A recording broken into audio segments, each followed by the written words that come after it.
I still remember the smell of that courtroom old oak, polished too many times, mixed with cheap cologne, and the nervous sweat of a crowd packed shoulder to shoulder. Phones were already raised before the hearing even began. Little red dots glowing like fireflies, captions rolling faster than anyone could follow.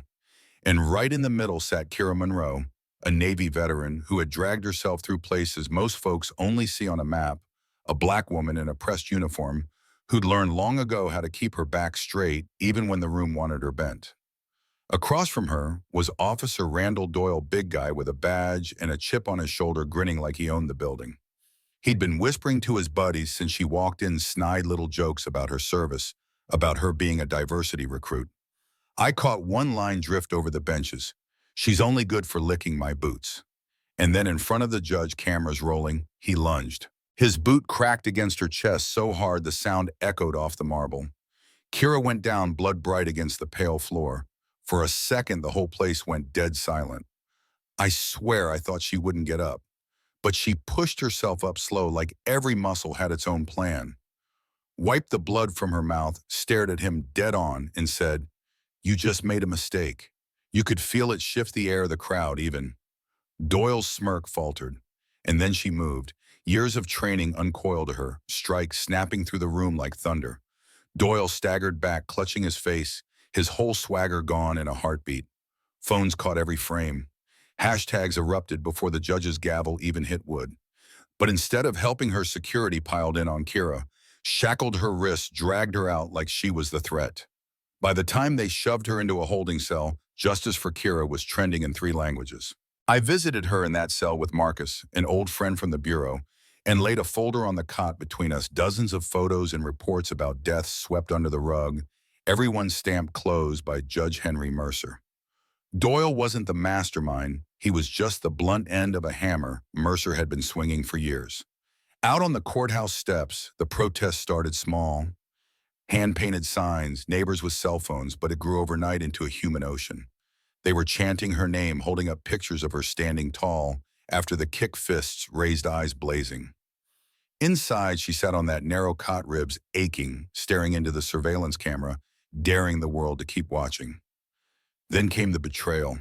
Leah, the young reporter who'd streamed everything, admitted she'd been feeding Doyle info under threat, thinking she could keep Kira alive by playing both sides. I can still hear Kira's voice when she found out, low and sharp like a blade. "You gave him the map straight to our throats." Leah swore she'd fix it, that she'd prove her loyalty. Nobody knew if she'd get the chance. By dawn, the courthouse looked like a siege. Armored vehicles, barricades, officers with shields tapping batons against their palms. And still the crowd kept coming. Grandmothers, kids, veterans with medals pinned crooked on their jackets. Doyle climbed onto a truck with a loudspeaker and snarled, "Go home before you're carried home in bags." His words cut through the cold morning air like barbed wire. Then the crowd saw Leah. Doyle had dragged her out, a knife shoved into her hand, a pistol at her head. He hissed, "Walk out there and put this into her chest. Kill your saint or I'll splatter your brains." The square went quiet enough to hear the rotors of a helicopter overhead. Kira just stood there under the floodlight, blood on her sleeve, eyes steady on Leah, and said, "If you're going to strike me, look into my eyes. Don't look away." Leah dropped the knife. You could hear it clatter against the stone like a thunderclap. The crowd erupted, some crying, some cheering, and then the gunfire started. Doyle's shot cracked out, Marcus fired back, and in the chaos, Leah went down, blood blooming across her shirt as her phone tumbled to the ground, still streaming. She died in Kira's arms, whispering, "Don't let them win. Show the world." I don't think I've ever seen a human being transform the way Kira did in that moment. She stood up, Leah's blood on her uniform, and roared into the smoke, "Justice does not die with her." The crowd answered like thunder. Phones tilted higher, chants shook the air. Soldiers hesitated with rifles raised. For a second, it felt like the tide could actually turn. Then Judge Mercer arrived. Black limousine sliding through fire and debris, his robe fluttering like a flag of arrogance. Doyle dropped to one knee like a dog. Mercer looked at the bodies, the flames, the screaming crowd, and said, calm as a knife, "This chaos serves no purpose anymore."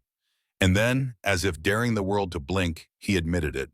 Said Doyle was disposable, that he'd signed away hundreds of lives and buried the evidence. Phones zoomed in on every word. The mask was gone. Marcus tried to push Kira back, pistol raised, but Mercer was faster. Shot him point blank in the chest right there on the live stream. The man who'd risked everything to get her, the files crumpled into her arms, his blood soaking into her fatigues. She let out a sound I'll never forget, somewhere between a growl and a prayer. The crowd surged against the barricades. Soldiers fired. The square became a war zone. And still she stood. In the middle of smoke and fire, the bodies of her friend and the reporter at her feet, Kira straightened her back, raised Marcus's pistol, and leveled it at Mercer. Above them, the helicopter's voice boomed, 10 seconds to disperse, or this square will be leveled. Doyle was screaming, "Burn them all!" Soldiers trembled their rifles, darting between the crowd and the woman in the floodlight. "If you call this justice," she shouted, "then kill me here in front of every eye in this country. Show them what your law really is." Her voice sliced through the square, through millions of screens. People froze, phones lifted higher, live chats exploding. "They can't shoot her, not live. If they kill her, the country burns." Mercer sneered. "Look around you. Your allies are corpses. Your crowd is broken. You think you can fight the sky." Kira bent down, picked up Marcus's pistol, her hands slick with his blood, and stood tall, aiming straight at the judge. The countdown roared, 3, 2. The rocket fired from the chopper, streaking toward the square. What happened next, honestly, I couldn't even process it in real time. A shockwave like a freight train ripped through stone and steel. Bodies hurled into the air, glass raining down, fire swallowing the night.